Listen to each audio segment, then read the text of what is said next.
There it goes. All right. Good. Perfect. All right. Let's pray. Our Father in heaven, we thank you for the day that you've given us. Thank you for your grace and mercy and the Word of God that you've given us.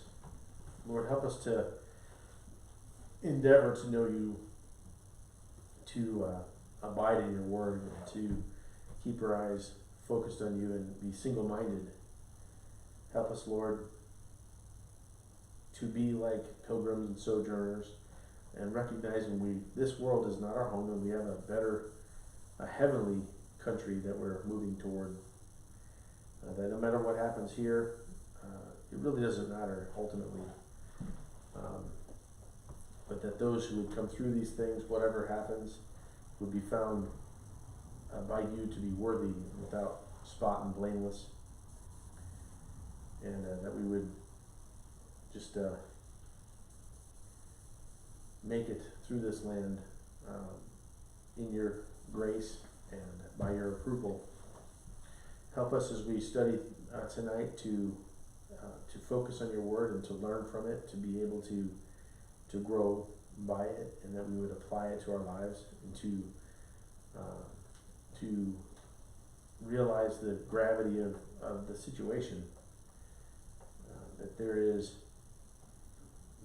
an adversary that walks around like a roaring lion. He has been doing so for a long time, and he works to destroy the souls of men, including your church, maybe even sometimes especially your church, Lord. We pray that we would be strengthened by your word, that you would fill us with your Holy Spirit, and you'd help us to recognize failures in our lives, to be able to confess them and forsake them, and to walk in the light, do what's right. We thank you for every good thing that comes from you. We know that you are the giver of good things. Please help us and help us to be honorable and to honor you in our class here tonight. We pray this in Jesus' name. Amen. All right, Angel asked if we were in Luke. I said she'll have to wait and see. Guess where we are? We're in Luke. And we're still in Luke 14, actually. Luke 14.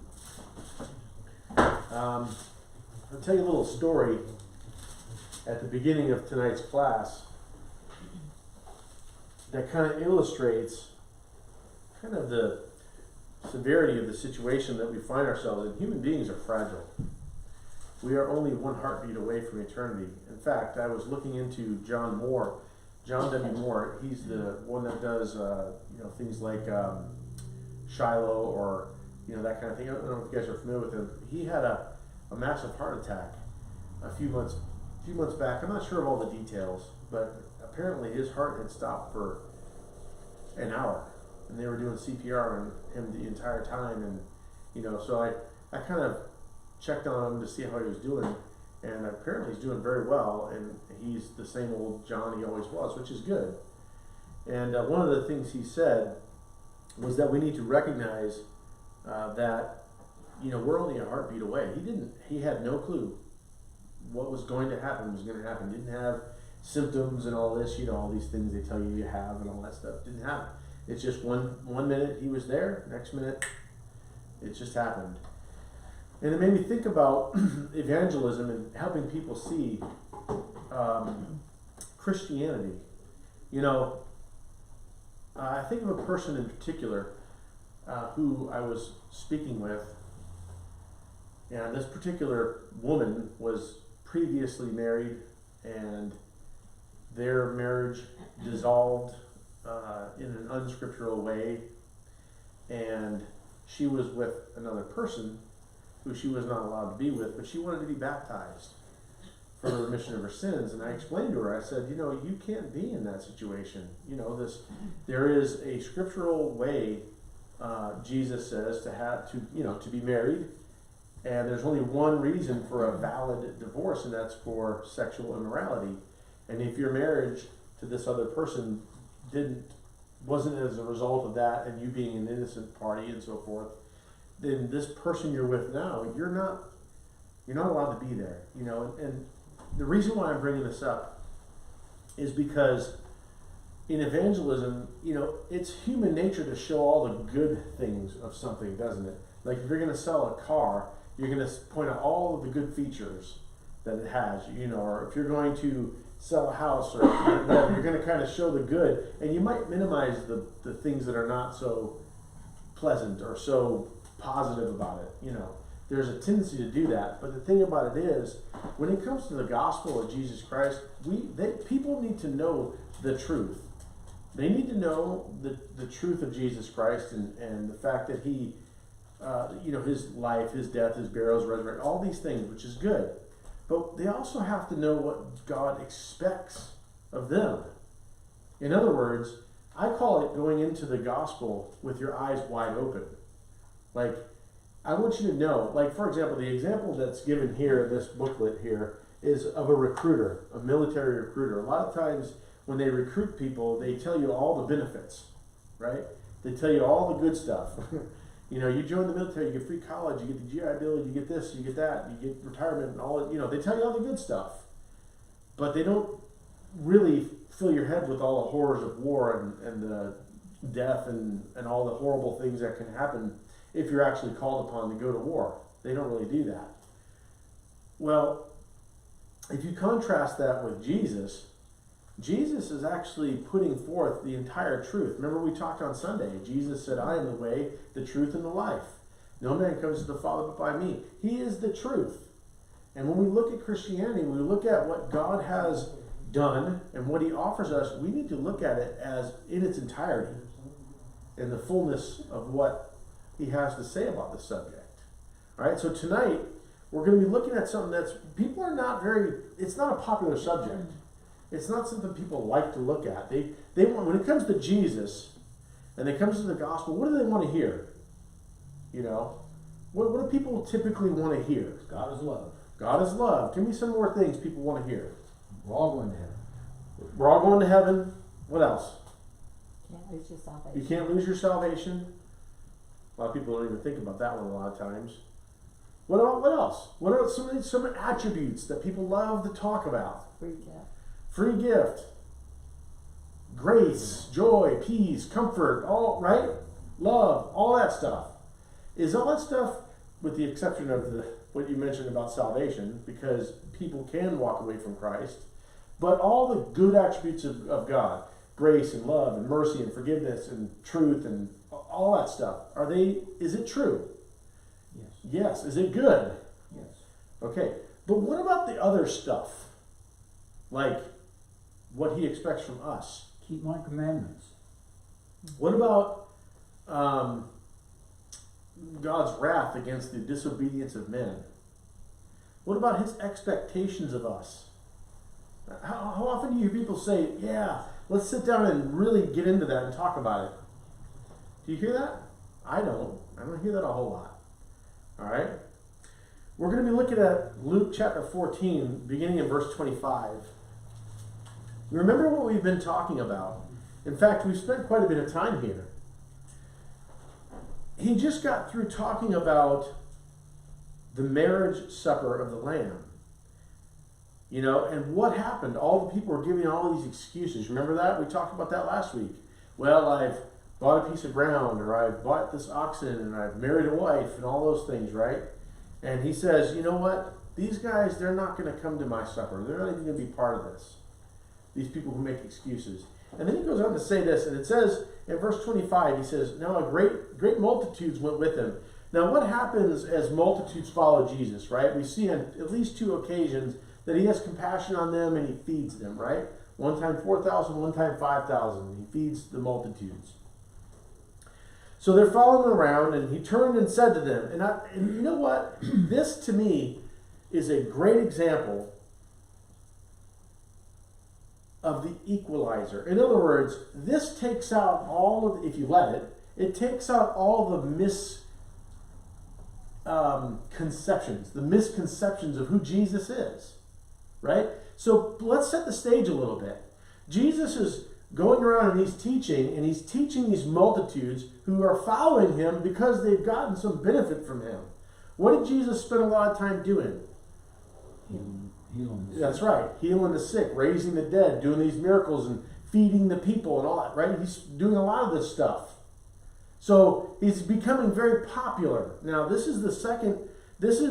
two places I can think about where Jesus turns and tells people, there's multiple, but two big places. One in John, where he turns to the Jews who were following him and his disciples and said, unless you eat my flesh and drink my blood, you can't have life. Right? Remember that? And what they say, well, how is this man going to give us his flesh to eat? And most of the people who followed him left, right? And he turns to his disciples and said, are you going to leave too? Right? That's one occasion. Here's another occasion. This great multitude is following him. And he turns to them and says, if anyone comes to me and does not hate his father and mother, wife and children, brothers and sisters, and yes, his own life also, he cannot be my disciple. Whoever does not bear his cross and come after me cannot be my disciple. For which of you, and then he starts to talk about a parable. We're not going to get there just yet. What do you think Jesus is doing here? All these multitudes are following him.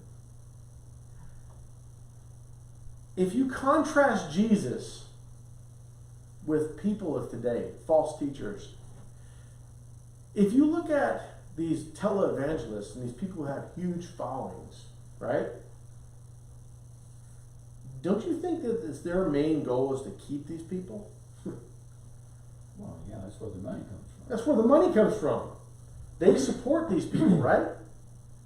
So, if you contrast Jesus, if the people who are these massive televangelists and they're speaking truth, apparently, contrast that with Jesus, who has these multitudes following him. And you would think, if what they're doing was what Jesus would have them to do, they would be saying what he's about to say. Right? If you really want to follow Jesus, you need to, what? Hate your father and mother. Now, you tell me, is Jesus saying this? Or am I making this up? If anyone comes to me and does not hate his father and mother, wife and children, brothers and sisters, and yes, his own life also, he cannot be my disciple. And whoever does not bear his cross, what is a cross? A burden? A what? A burden? A burden? Okay, but think about what a cross actually is. What is the Roman cross? That's what they would have known in the first century. It's a symbol of death. It's like an electric chair.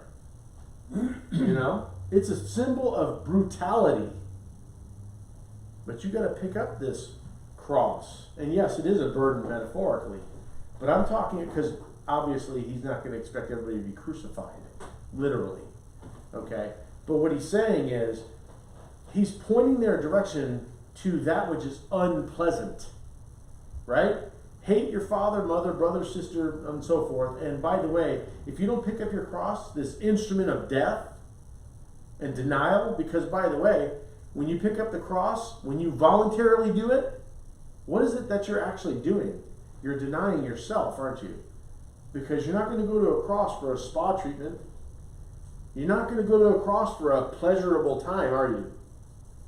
No, you're going to go to the cross because you are putting yourself away and choosing to follow Jesus. He says, whoever does not bear his cross and come after me cannot be my disciple. Now, why is that? Why is that?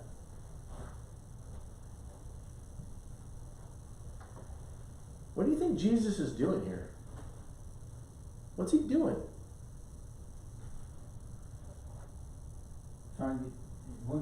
Wants people to focus on him. Okay.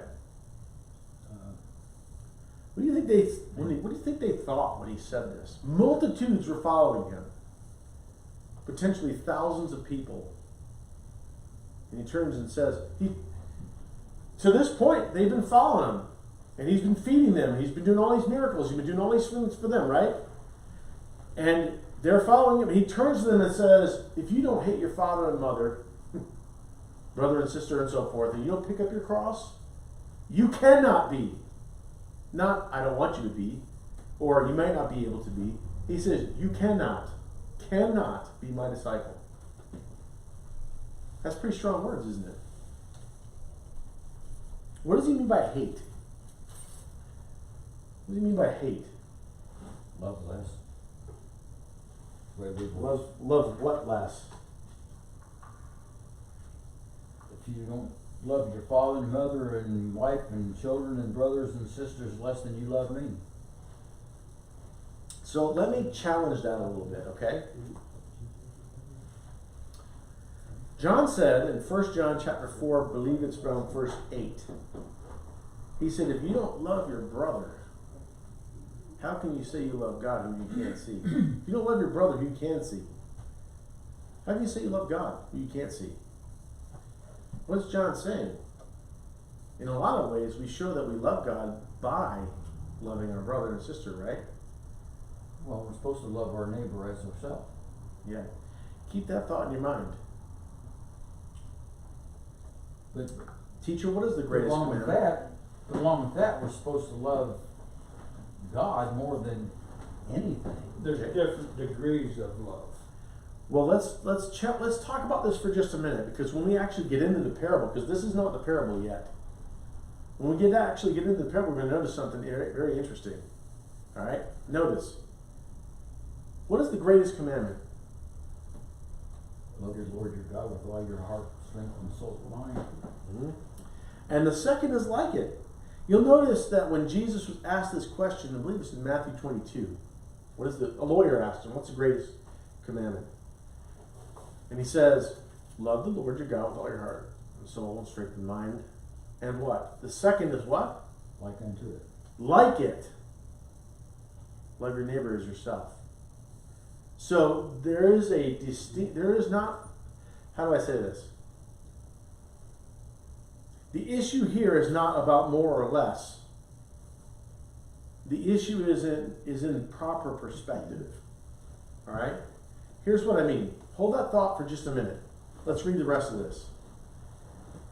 It says, for which of you, intending to build a tower, does not first sit down? What is a tower? Why would they be building it? Which of you, intending to build a tower, usually these towers are something that's placed in the middle of a vineyard or something like that for protection. Towers are built for protection. All right? If you got a vineyard and you want to watch over your crop or whatever, you want to build this tower, right? That's why they're building it.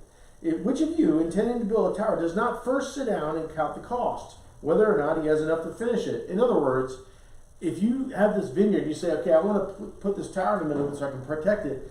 Let me sit down first. The important thing would be to do is to sit down and, how much finances do I have? Can I actually do this? Can I build it? Am I going to be able to do the job? Am I, all these questions, right? You don't just go, I'm going to build the tower and just go over and start hacking away at the tower, right? Most people, have the brains enough to sit down and figure beforehand, right?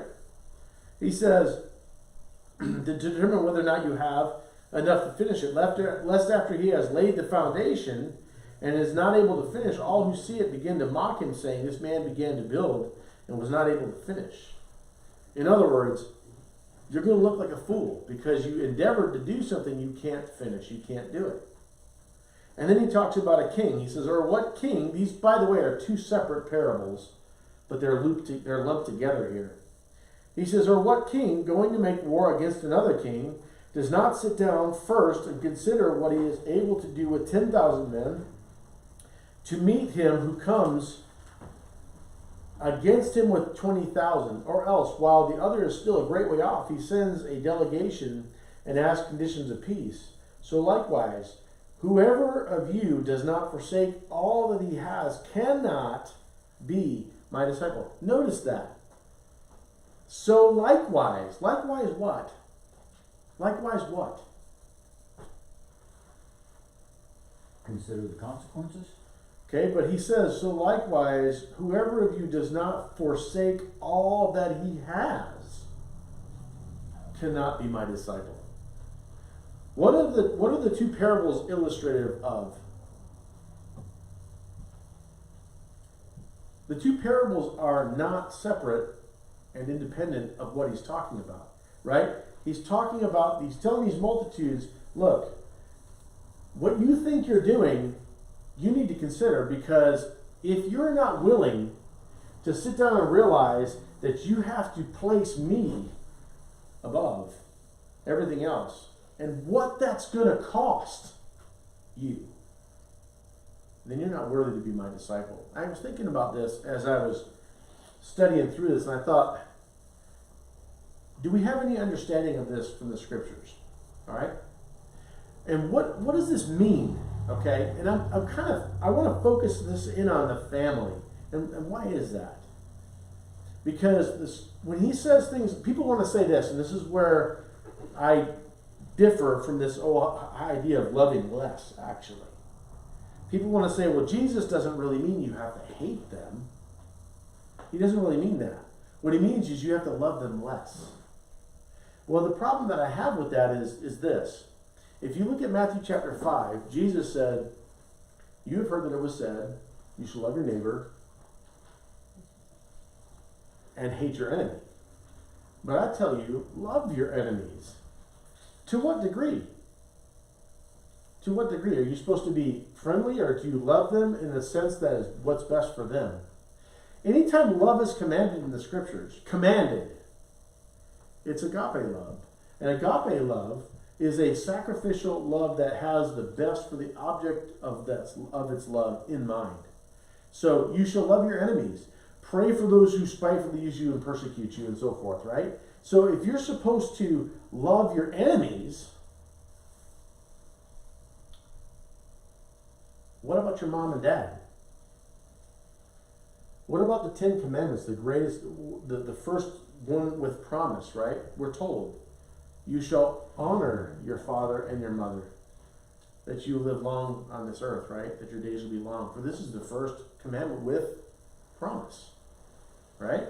So if you're supposed to love your mother and father, you're supposed to love your enemies, and you go back to Deuteronomy. Now, notice, let's take a look at Deuteronomy real quick. We'll go back to Deuteronomy. We're going to look at a few things. When I'm done with this, you might look at this and go, well, duh. But I think it's an important thing to keep in mind. Deuteronomy chapter 6.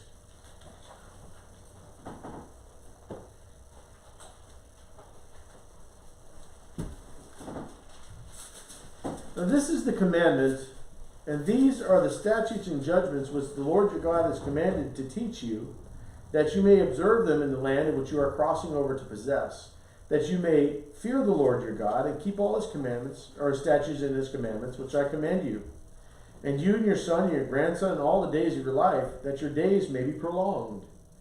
Therefore hear, O Israel, and be careful to observe it, that it may be well with you, that you may multiply greatly, as the Lord the God, Lord of your fathers has promised you, a land flowing with milk and honey. Hear, O Israel, the Lord our God, the Lord is one. You shall love the Lord your God with all your heart, with all your soul, and with all your strength. All right? So that's where the idea comes from, and where Jesus clarifies that. He says, and the second is like it, that you shall love your neighbor as yourself. So who gets loved? God, right? Your neighbor and yourself. Very good. Okay? Remember what Jesus said here? He said, if you don't hate, now notice, I'm going to make a contrast. We're going to show you what I'm talking about. He said, if anyone comes to me, notice, if you want to come to me, who is that we're talking about? Jesus. Jesus. Who is Jesus? God incarnate. He is God.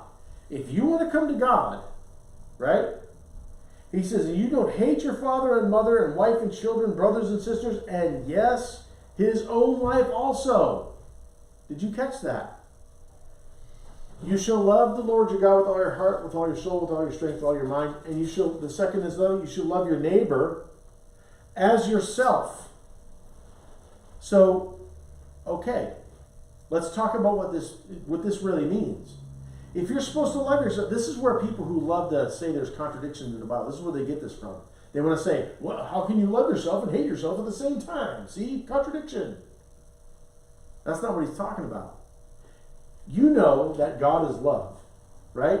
And that we are supposed to love because we are made in his image. We are supposed to love him. We're supposed to love our neighbor. We're supposed to love ourselves. Ephesians chapter 5, I believe it's verse 22, talks about the fact that we're supposed to love our wives, men are supposed to love our wives as Christ loved the church. Is that a pretty big love? Yeah, you love your wife as Christ loved the church. So it's not a degree matter. It's not a matter of degrees. It's not a matter of love God more and love your brother less than God. That's actually not what it's about.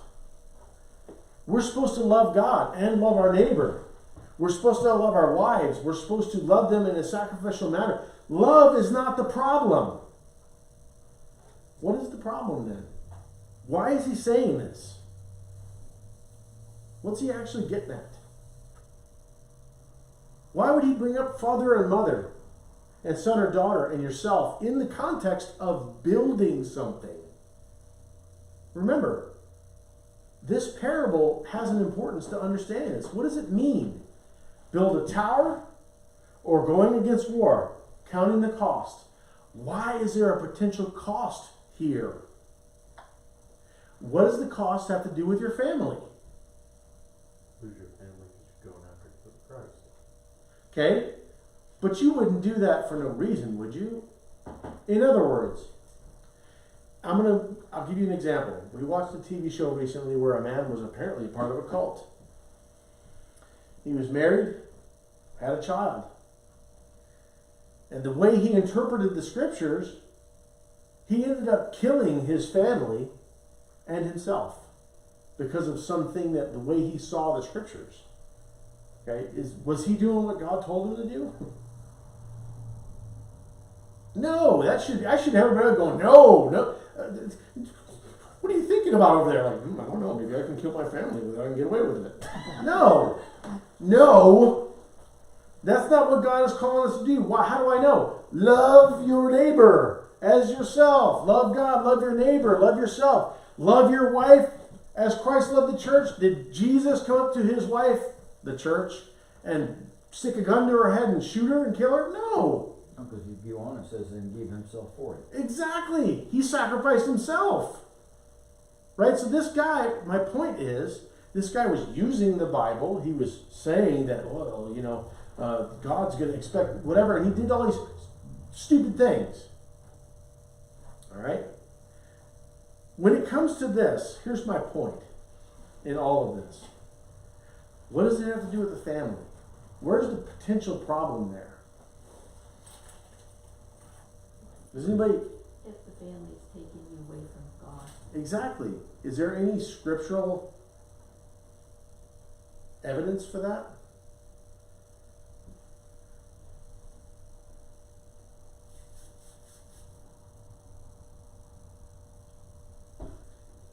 Let's look at Deuteronomy chapter 5.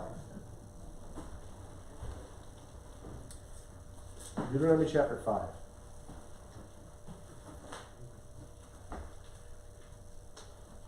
There should be precedents for these things.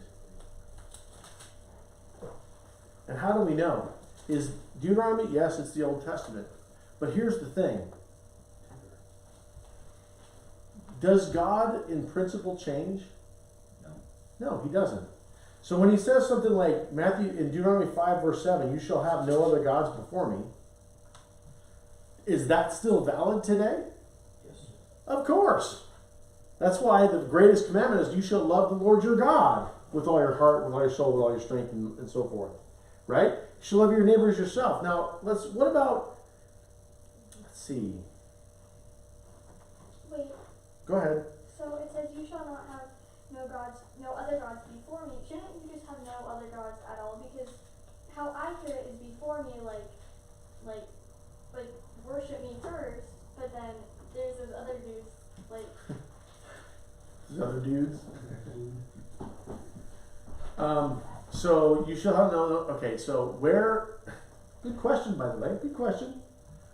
But let me ask you a follow-up question to that. Okay. Where is there that God is not? Nowhere? Okay, so then if you had another God somewhere, could you hide it from him? No. Then would you have that God before him? No. Yes, you Oh would. no, before him. Okay, I got it now. Because there's nowhere God is not. So if you have, and by the way, remember this though, anytime you see something like in the New Testament, it talks about idolatry. Right? What is idolatry? Idolatry is having anything in place of God. Whatever you have in your life that takes the place of God, whatever you worship. People worship a lot of things: money, clothes, power, jobs, cars, women, men, whatever. They worship all kinds of things, don't they? All right, that's idolatry.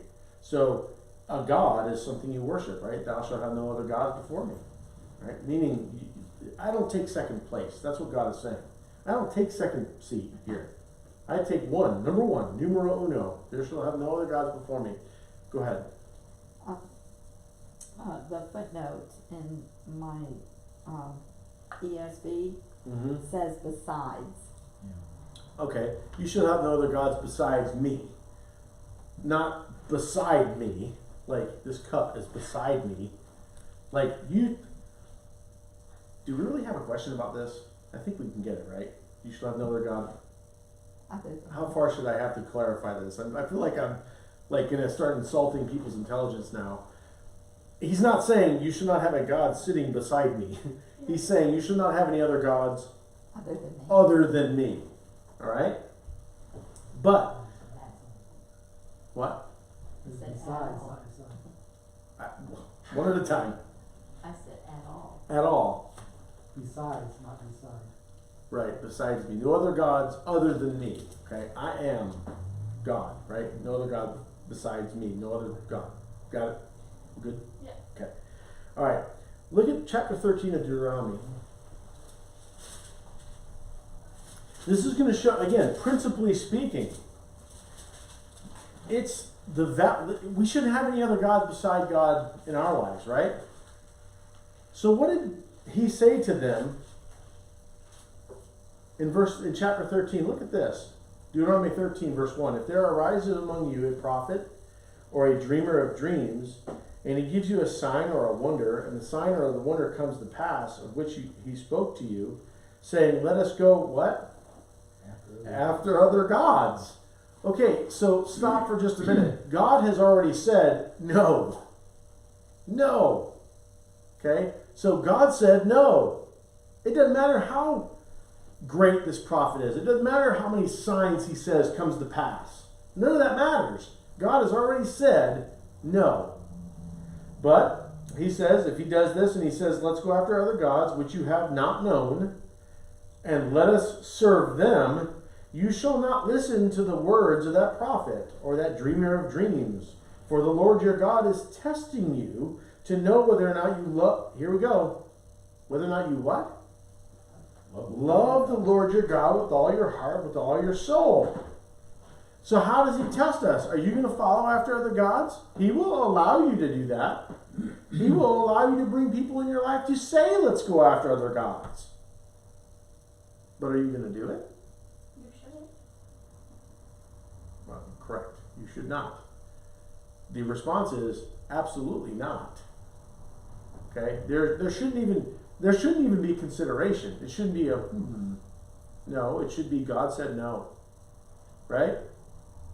How is this relevant to what we're talking about here about hating father and mother and all that stuff? Let's keep reading. He says, he's testing you to know whether or not you love the Lord with all your heart and with all your soul. You shall walk after the Lord your God and fear him and keep his commandments and obey his voice. Is that still something God expects of us today? Yes. Absolutely it is. If you love me, you keep my commandments. By this we know that we know him if we keep his commandments. He has become the author of eternal life to those who obey him. Absolutely. Those are all New Testament passages I just alluded to. All right? And keep his commandments and obey his voice. You shall serve him and hold fast to him. Are we told to hold fast? Book of Hebrews, absolutely. Hold fast to that confidence that you have. Hold fast to God. Absolutely. All right? Now notice. But that prophet or that dreamer of dreams shall be put to death, because he has spoken in order to turn you away from the Lord your God, who brought you out of the land of Egypt and redeemed you from the house of bondage, to entice you away from the way in which the Lord your God has commanded you to walk. So you shall put away the evil from your midst. Notice, it's easy to say, well, there's a prophet over here that's doing that. You know, like Hananiah in Jeremiah 28. Hananiah, some dude. I think you said that, right? Some dude, right? Right? Some dude comes along and says, let's do this. But what if that some dude is mom or dad or brother or sister? He's no longer some dude anymore, is he? And the trial just got tougher, didn't it? Notice verse 6. If your brother, the son of your mother, your son or your daughter, the wife of your bosom, your friend, who is your own soul, secretly entices you, saying, what? Let us go and serve other gods. So guess what? Now you got people that are your wife, your father, your mother, your son, or your daughter. You see where this is coming from? Why do you think Jesus said that? Who wrote Deuteronomy? Moses. Who wrote Deuteronomy? God. God.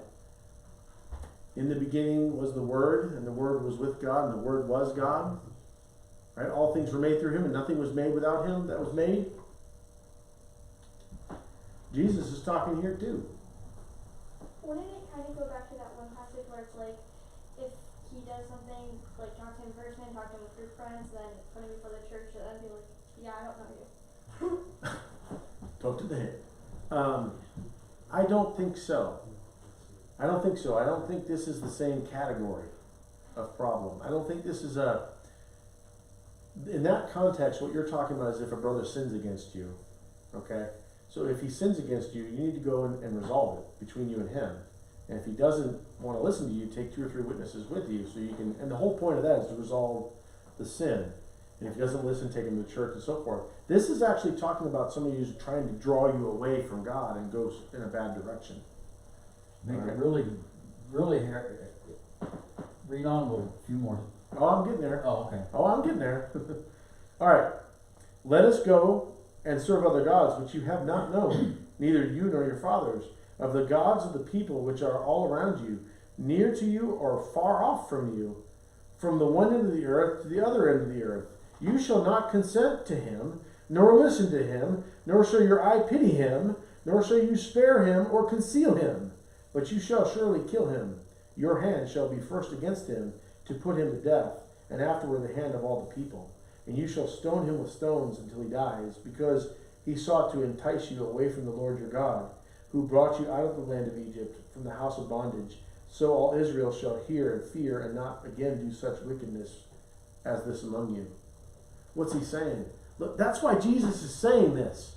If you don't hate your look, in this world, he said, don't think that I came to bring peace. I didn't come to bring peace, but a sword. And the enemies of man's house will be his own household. 2 against 3, and 3 against 2, mother against daughter, and so forth. Remember that? He's saying, look, if you need to consider the cost that's involved in this, and it can include your own family. Because if your family tells you don't go after God, go here. It's all over the place in our religious world, isn't it? They say they serve God, don't they? But in reality, they're not obedient to God. They're Christians in name only. As soon as you hit them with the truth of God, though, they're going to go, oh, that's your interpretation, or that's what you think, or God knows my heart, or any number of things people say, right?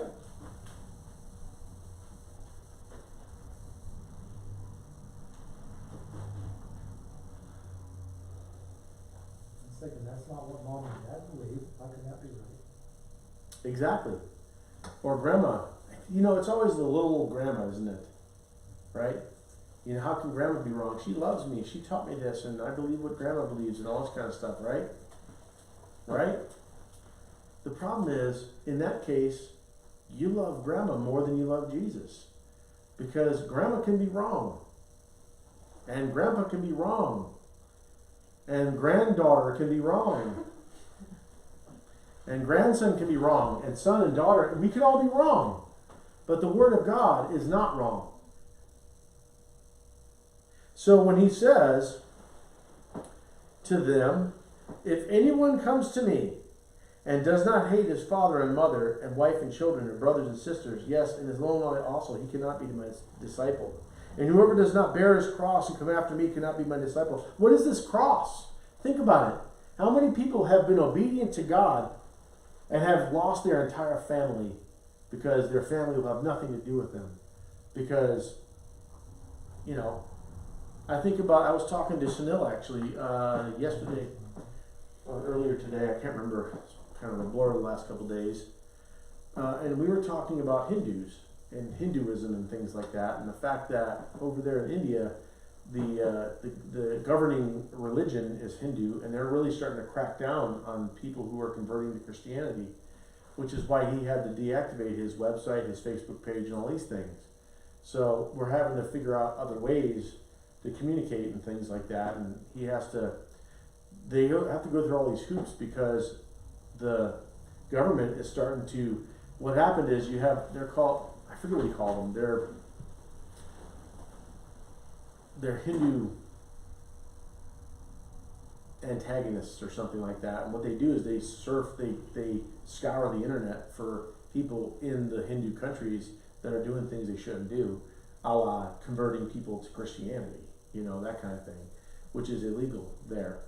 And we were talking about that, and he was talking about how people are converting to Christ over there at the peril of death, or at the peril of disownment by their family.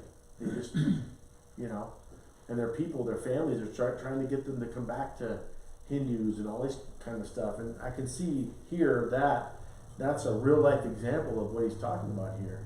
Because people are going to, in other words, we are not supposed to, and this is going to sound strange, it's not about how much we love God versus how much we love people. Because if we're loving people the way we're supposed to love them, as God would have us to love them, then the love is going to be expressed in care and concern for their soul and for their well-being and all these things that are good for them. All right? Hate here is actually an expression of those things that you find in yourself. Because notice he says, if you don't hate your own life also. Is he telling us to hate ourselves? No, he's telling us to love ourselves, right? But what he's saying, if there's things in your own life, I'm thinking of when Jesus said, if your right eye causes you to sin, pluck it out, right? If your right hand causes you to sin, cut it off. It's better for you to enter the life maimed than be, to have hope, right? What's the point? Are there things in your own life that you hate when you see the majesty of God, when you're confronted with the perfect law of liberty? You see what I'm saying? That's what he's talking about. How about in your family? The things that they're doing, you love them, but if they're trying to draw you away from Christ, you got to leave that go. You got to follow Christ at all costs. That's what he's getting at here. You cannot let your family cause you to go astray. You cannot let your family draw you in a different direction. You have to then, and that's what I'm trying to say, it's not a fundamental issue of love.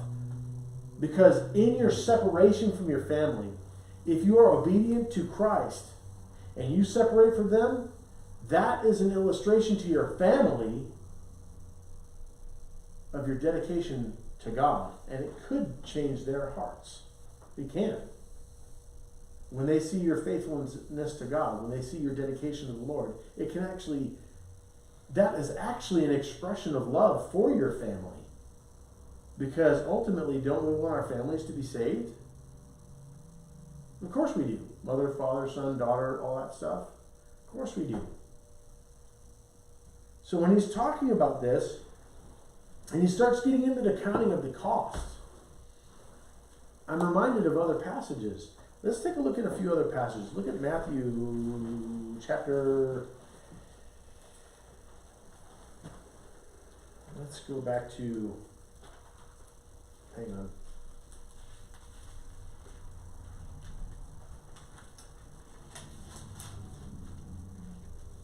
Chapter 10. Let's go to chapter 10. Look at verse 34. Well, actually, before that. Verse 32, therefore, whoever confesses me before men, I will also confess before my Father who is in heaven. But whoever denies me before men, him I'll also deny before my Father who is in heaven. All right? If you go back to Matthew chapter 7, he said, let your light so shine before men that they see your good works and glorify your Father in heaven. Actually, it's not chapter 7. It's chapter 5. Let me get that passage. Yep, chapter 5. Verse 16, let your light so shine before men that they may see your good works and glorify your Father in heaven. And then you get down to chapter 10, and then verse 34, he says, do not think that I came to bring peace on earth. I didn't come to bring peace, but a sword. For I have come to set a man against his father, and a daughter against his mother, and a daughter-in-law against her mother-in-law, and a man's enemies will be those of his own household. He who loves, and here's the other part of this, he who loves father or mother more than me is not worthy of me. And he who loves son or daughter more than me is not worthy of me. And he who does not take up his cross and follow after me is not worthy of me. He who finds his life will lose it, and he who loses his life for my sake will find it. This is another way of saying the same thing. All right? So if you're allowing, again, why would this be happening? It's a division over Christ, isn't it? In the family, right? That's why he's bringing up mother, father, son, daughter, and all this stuff. Because if you are dedicated to following Christ, you're going to have to pick up that cross. That's one reason why he says, if anyone comes after me, look at Matthew 16. Matthew 16. Let's read this passage. In other words, what I don't want to give people the impression of is that God is saying somehow that you have to love people, but your love for them, in other words, how do I say this? When he says you have to love God with all your heart, soul, strength, and mind, and the second is like it, you love your neighbor as yourself, God is genuinely desiring that we love everyone. But when the decision is made between loving a person and loving God, our love for God has to triumph over that, is what he's getting to. In other words, this word hate doesn't actually mean hate, because I don't want people taking away from this lesson somehow that we are permitted to hate our parents or something like that. That's not what he's talking about. Make sense? Look at Matthew 16.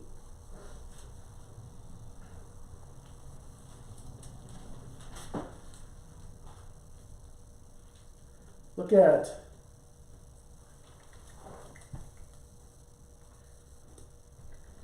verse 21. From that time on, Jesus began to show his disciples that he must go to Jerusalem and suffer many things from the elders and chief priests and scribes, and be killed and be raised on the third day. Then Peter took him aside and began to rebuke him, saying, Far be it from you, Lord, this shall not happen to you. But he turned aside and said to Peter, Get behind me, Satan, you are an offense to me, for you're not mindful of the things of God, but the things of men. In other words, you're not thinking like God would have you to think. Then Jesus said to his disciples, If anyone desires to come after me, let him deny himself, take up his cross, and follow me.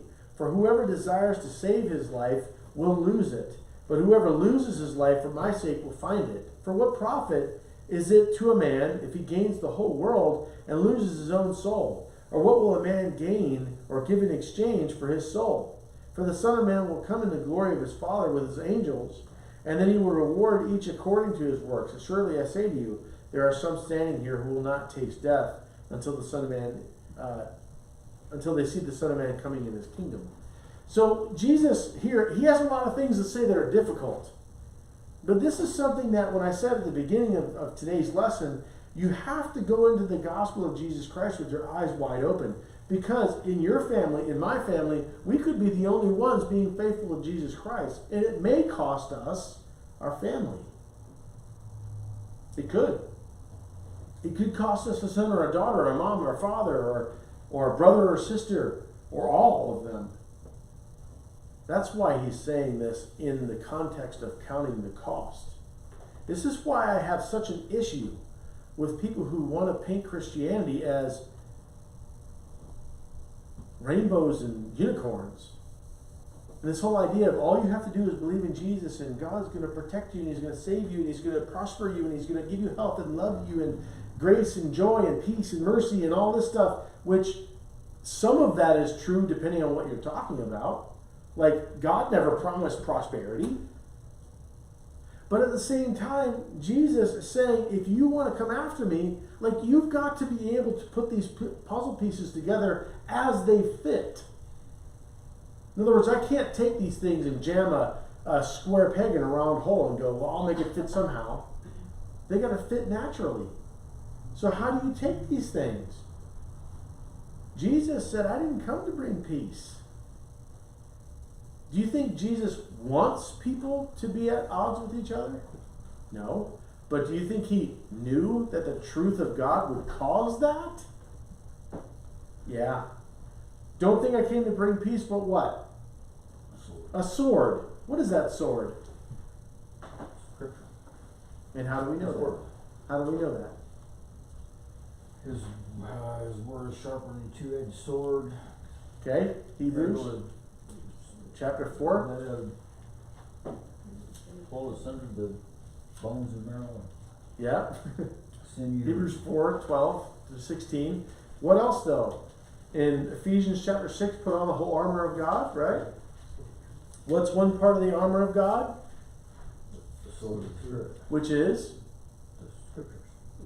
His word. Yeah, exactly. What about Revelation chapter 1?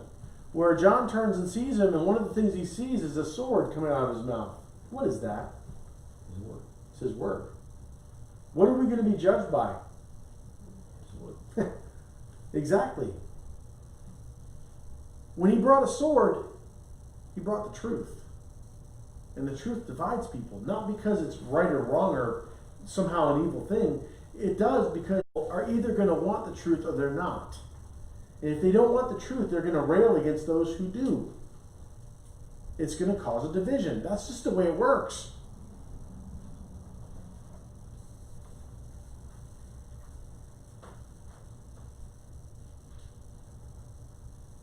What effect do you think this had on that multitude?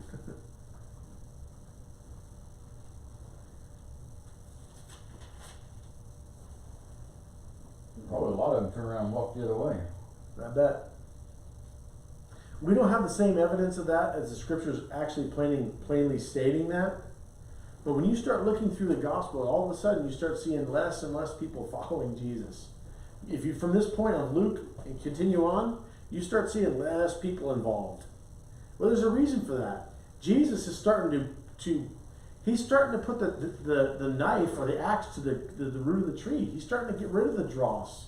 He's starting to get rid of those branches that aren't going to bear fruit. That's what He's doing. And He's doing it today too, isn't He? Isn't He? When we look at this, and He says to you, and He says to me, if you don't love me more, or if you don't hate your father and mother, you're not, notice, you cannot be my disciple. Why is that? Why would that be? Is it because God is saying, nope, I'm not going to let you be my disciple? Is that what it is? Or is it because your mind is in such a place that you don't love God enough? In other words, you actually have placed this world and the people and the things in this world above God, and that's where your focus is. And if that's your focus, how can you be a disciple of Jesus? What is a disciple? A student. A learner. A learner. How can you learn Jesus if your focus is on the world? What He's actually telling you is it is impossible for you to do that because your mind is not in the right place to do that. That's why we have to be willing to give up our entire lives for Jesus. Full surrender. All of us. Not part of us. All of us. Everything. I am the truth, the way, the truth, and the life. No man comes to the Father but by me. Enter by the narrow gate. Narrow is the path and is the way that leads to life. And there are few who find it. I'm telling you, as I was thinking about this today, I thought about I thought about my own self. And I listened to, as I was getting ready for class here the last hour and a half or so before I came here, I listened to the book of Revelation. And people, they like to boil down the book of Revelation to, hey, good triumphs over evil. And that's a main theme through it. But look what's in the process of good overcoming evil, in the process of that. All the judgments and the curses and the woes and all that stuff. And the tribulation that comes on God's people. All these things that we got to count the cost. We've got to be ready for that. We have to be prepared to put Christ preeminent. Let me put it this way. I shouldn't even say it that way. I should say Christ in our hearts ought to be preeminent to the point that no matter what happens in life, it doesn't affect that. Does that make sense? If we all go bankrupt and we don't have anything, how would that affect us? What happens if in this new world, in this crazy world that's going on, all of a sudden Christians are the enemy of the state? What happens if you do? What happens? And they take your homes and your bank accounts and all these things. And by the way, you can't have your children because they're going to take them away from you because you're raising them to be narrow-minded, bigoted people, and we're not going to have that. So we're going to take your children. What if it comes to that? I'm not saying it is. I'm just saying. I'm trying to put a face on the cost of this is what I'm trying to get at. It's not just religious differences. People who don't agree with us religiously. That's not what I'm talking about. I'm talking about actual when those things come and you've got to face these hardships. Are you going to stand under these things? These are the things we need to consider when we count the cost. Are you going to be able to endure through these things? That's why we need each other. That's why the church needs to be strong. That's why we need to pray for one another. That's why we need to be in contact with one another. That's why we need to fellowship with one another. That's one of the big problems with this COVID garbage. We can't fellowship like we need to. Anyway, it brings forth a lot of thoughts, and I don't want to get onto these tangents because I tell you, when Jesus says these things, when you have to deny yourself and pick up your cross and follow after him, and you need to lose your life for his sake, and to make a distinction between him and your family and everybody around us to the point that if they're going to try to draw us off course, that we need to I'm sorry, I am following Jesus. That's what he expects. I wonder if that's the reason why so many people are weak in their belief system in Christ, because they don't consider this. They don't consider the fact that we are. That's what God expects of us. Any questions? I'm not discounting, God's grace and love and all these things, but you know what? That wasn't the point of the lesson. The point of the lesson is the costliness of being a Christian, of doing what God would have you to do. Why don't people focus on that more? Don't make you feel good. Yeah, but if you don't have the knowledge you need, therefore you're not doing what you need to do, then perhaps your lack of your desire to feel good is going to be your demise. Yeah. Well, yeah, it is. Look at the world. Right? That's why he said you got to hate your own life also. Think about it. Denying myself. Yeah. It's something to think about, for sure. Any other thoughts? Well, I tell you, when we pray today, when we're singing our song here, I really want us to really think about that, where we genuinely are. Where are we genuinely in our lives? I mean, think about it. knowing this today and reading this scripture today and putting these things in proper perspective today, what if Jesus called us home right now to the judgment seat? What would he see in our lives? Would he see that everything we've done, that we've surrendered everything to him? Or would he see compartmentalized parts of our lives, or we're not going to give this up or that up or whatever? You know what I'm saying? These are real things, and I can't answer that question, you know. But what if he did? I don't want anybody to be standing before him thinking something and the reality being different. So today we need to examine ourselves, don't we? To make sure we're doing what's right. And we'll do that as we sing and pray and things like that. So if there's nothing else, we'll hand the class over to the song leader.